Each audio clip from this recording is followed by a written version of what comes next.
Sir Gawain and the Green Knight. The ancient tales tell of Britain, a land that has seen more marvels than any other.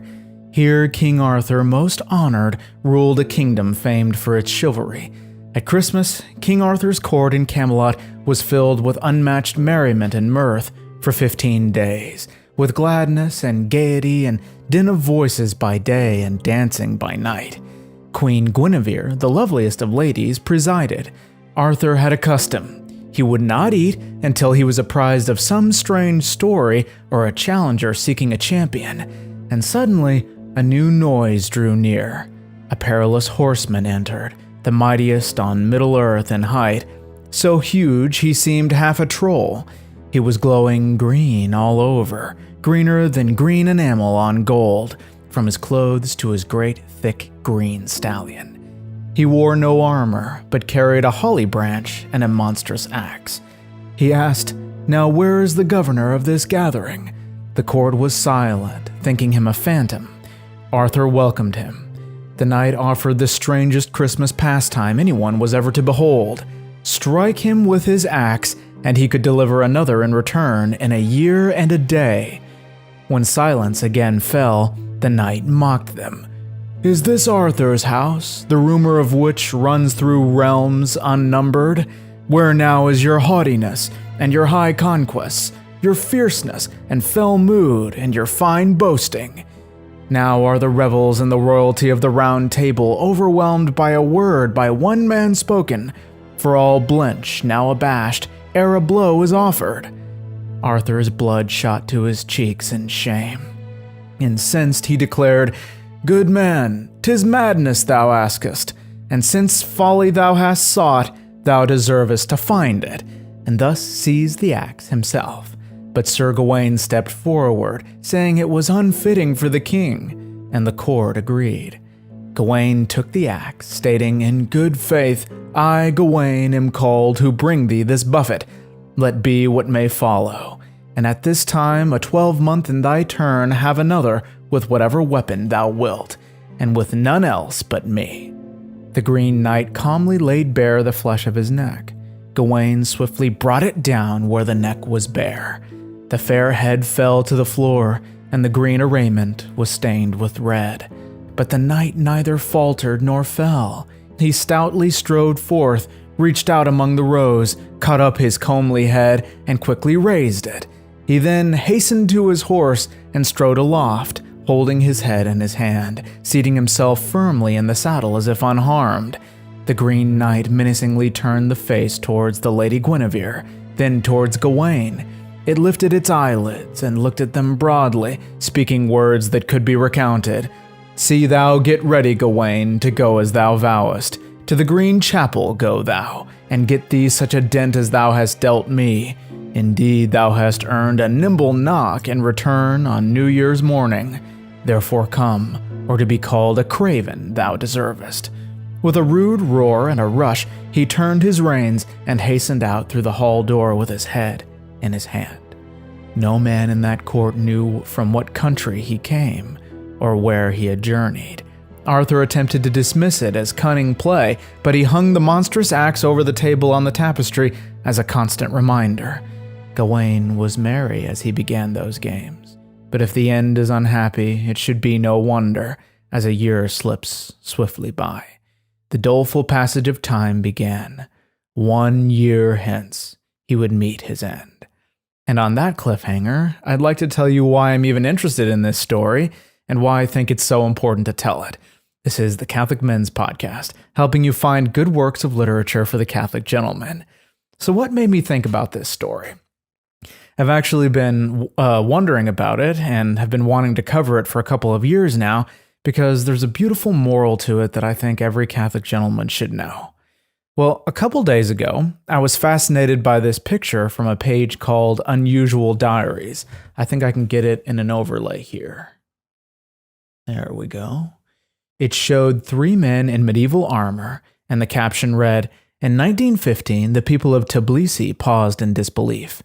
Down the city's main avenue came a group of warriors on horseback, draped in chainmail, shields at their sides, and swords shining in the sun.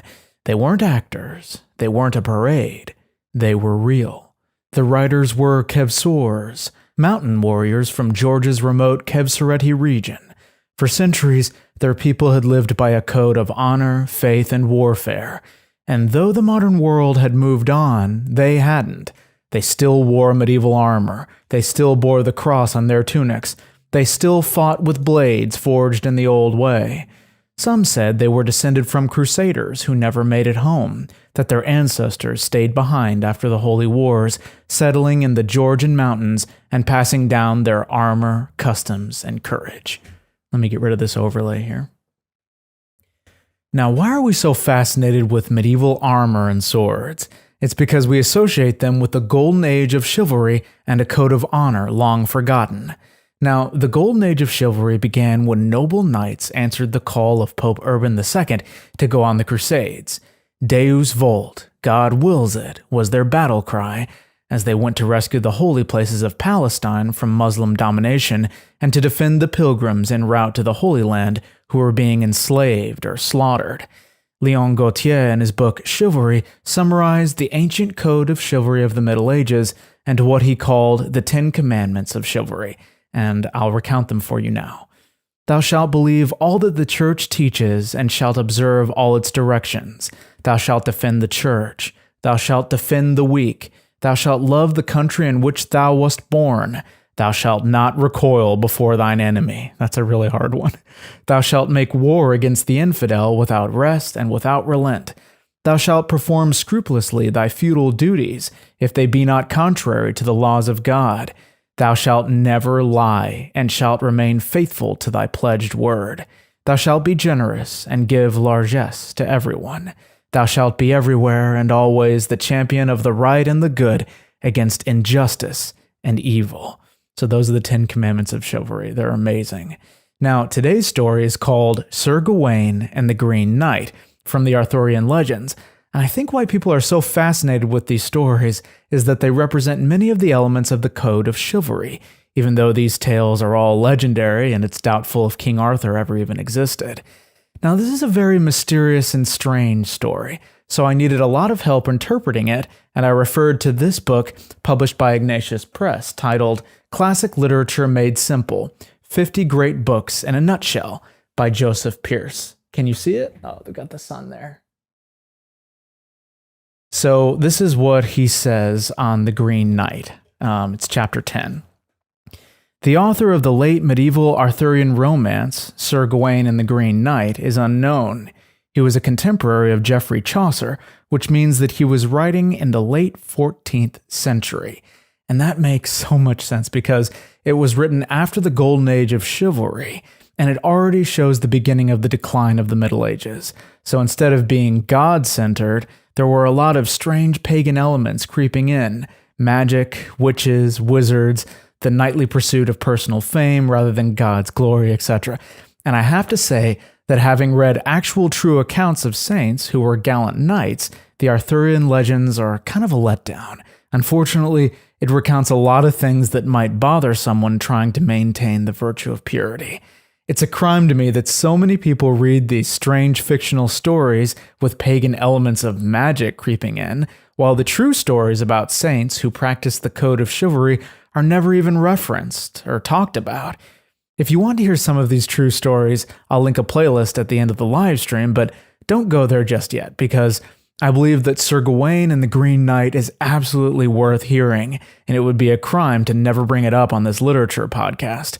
Out of all the Arthurian legends, this one is the best, in my opinion, because it very clearly represents two particular commandments of chivalry to a heroic degree, which are, thou shalt not recoil before thine enemy, and thou shalt never lie, and shalt remain faithful to thy pledged word.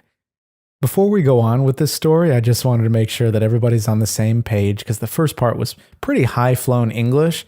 So basically, there's this Green Knight that rides into King Arthur's court during Christmas celebrations and challenges them, saying, anyone can cut off my head as long as I can do the same thing to you 1 year hence.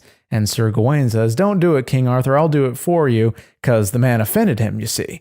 And so Sir Gawain comes up, chops off this guy's head, and it turns out he has a detachable head. Nobody knows how or why. And the fella picks up his own head and he says, 1 year hence, I'm going to do the same thing to you. Come and find me at the Green Chapel on New Year's. And then he rides off. So Sir Gawain's in kind of a pickle. And because he's so honorable, he decides around November of that year to set off and find the Green Chapel to hold up his end of the bargain. So that's where we're going to pick it up in Joseph Pearce's review. So he's going to talk about Sir Gawain's journey to find the Green Chapel. Having begun the quest on the purgatorial Feast of All Souls, he continues right through the penitential season of Advent in pursuit of the elusive domain of the mysterious Green Knight. Then, on Christmas Eve, lost in a barren wilderness, he prays to the Blessed Virgin for help. A little later, still on Christmas Eve, he prays again to Christ and his mother that he might find some haven in which he can hear Mass and go to Matins on Christmas morning. He then prays the Pater, the Our Father, the Ave, Hail Mary, and the Creed, and he invokes the cross of Christ and makes the sign of the cross 3 times. At the end of the third signing of himself, he sees a moated mansion, an instant answer to a prayer, and a Christmas gift. The porter at the mansion's gate invokes St. Peter, connecting the entrance to the mysterious mansion with St. Peter's Gate, which, in this poem, as in Dante's, denotes the entrance to purgatory. During his stay in this strange place, he is tempted 3 times by the beautiful lady of the manor, who endeavors to seduce him while the lord of the manor is out hunting. Each time he succeeds in keeping his vow of chastity. He does, however, succumb to the lady's offer of a gift of a green girdle, which she claims will protect him from death in any mortal combat. See, that was his mistake. He shouldn't be getting involved with magic at all. Since he's about to face the magically empowered Green Knight, fully expecting to be killed when he does so, he secretly accepts the gift. So now I'd like to tell you the end of the story. Let me get rid of this overlay here. Let's get some music started. Now, I simplified the text quite a lot, just because we have a lot of younger people watching, but I used a lot of quotes from Tolkien's famous translation of the story. The year had turned, and New Year's Day dawned with a bitter breath from the north. Snow shivered, and whistling winds drove deep drifts into the dales. Sir Gawain, having spent a comfortable Christmas at Lord Bertilac's castle, rose briskly before daybreak. He donned his polished armor, neat as new, and over it his proudest coat armor. He did not forget the green silk girdle the lady had given him, twining it twice about his waist, not for its worth, but to save himself when he must suffer the bane without debating it with blade. It's basically like a scarf that he tied around his waist. So arrayed, he gave thanks to the household and mounted Gringolet, his loyal steed. His squire, bearing his helm and lance, rode beside him as Gawain cried, "Christ keep this castle," and wished it fair fortune. They rode through bare-branched banks and braes. Mist hung moist on the moor and melting on mountains until they abode on a high hill with white snow. There his guide stopped, announcing they were near the perilous place.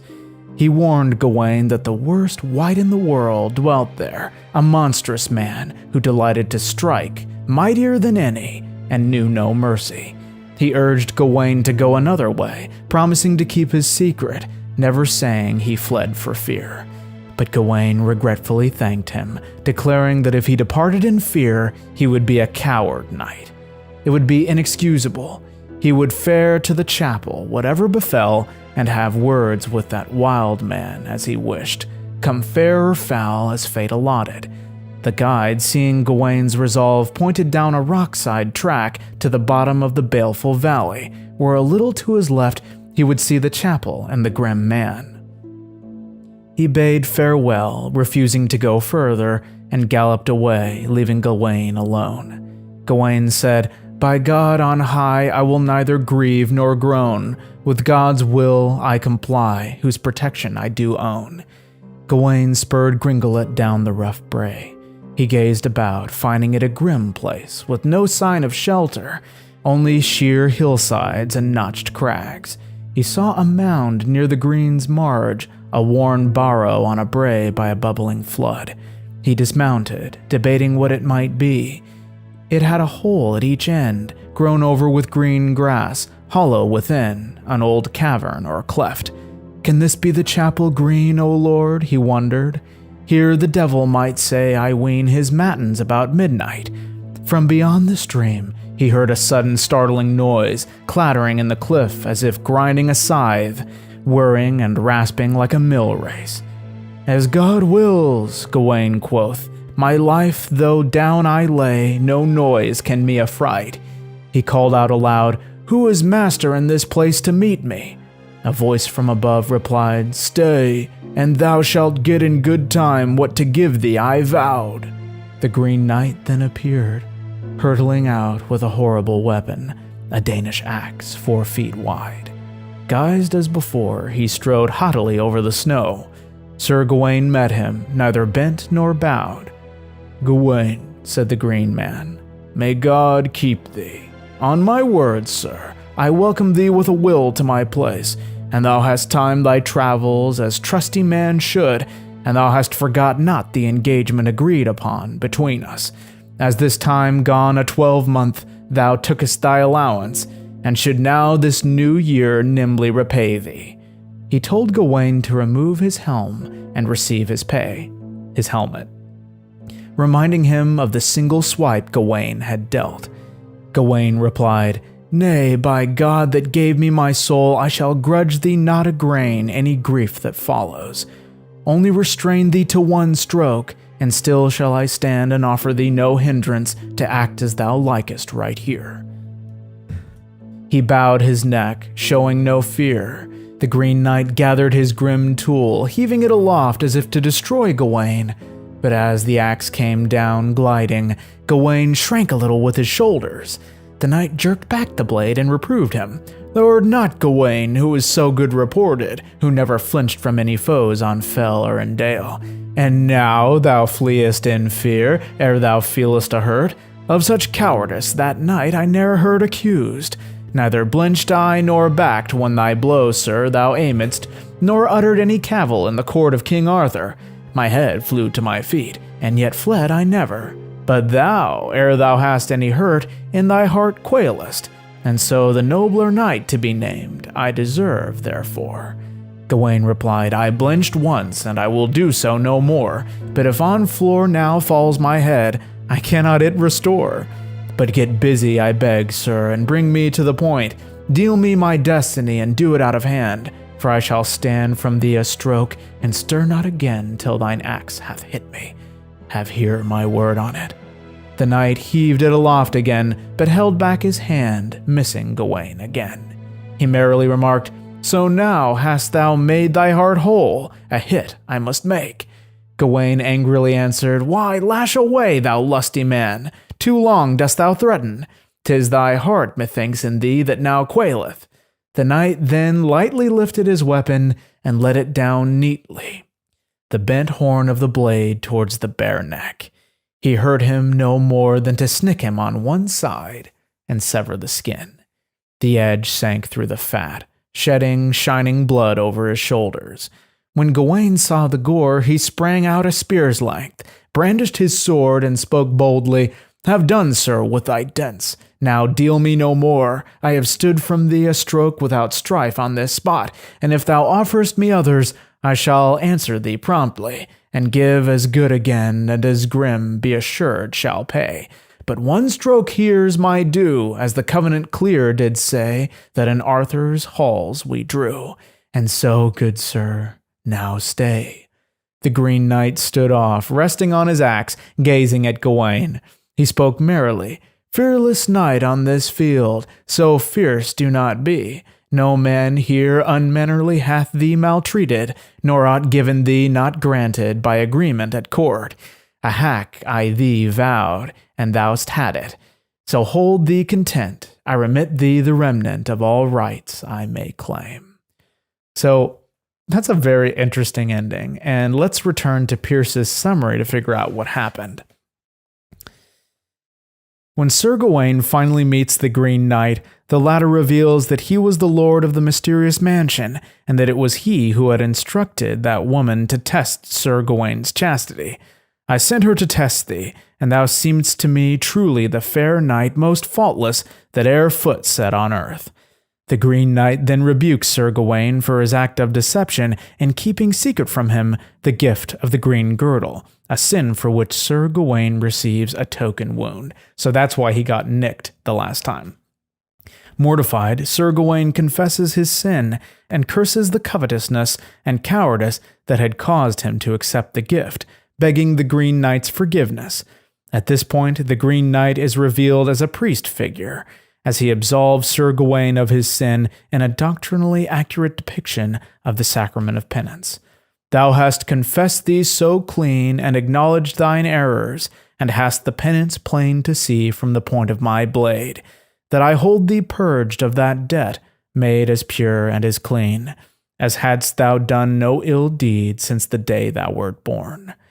Returning from his quest as a wiser, nobler man, Sir Gawain vows to wear the green girdle as a remembrance of his sin and as an aid to his continued quest for the humility that is indispensable to sanctity. In some sense, therefore, this particular Knight of the Round Table might be said to have discovered the Holy Grail, metaphorically at least, or in any event, the keys to the kingdom of heaven. So I hope you enjoyed this mysterious spine chiller of a tale, and if you'd like to hear actual true stories of chivalry and the Crusades, just click on the playlist above me here, and if it's not there, you'll find a link in the description below. Thank you all so much for listening. God bless you, and Our Lady keep you.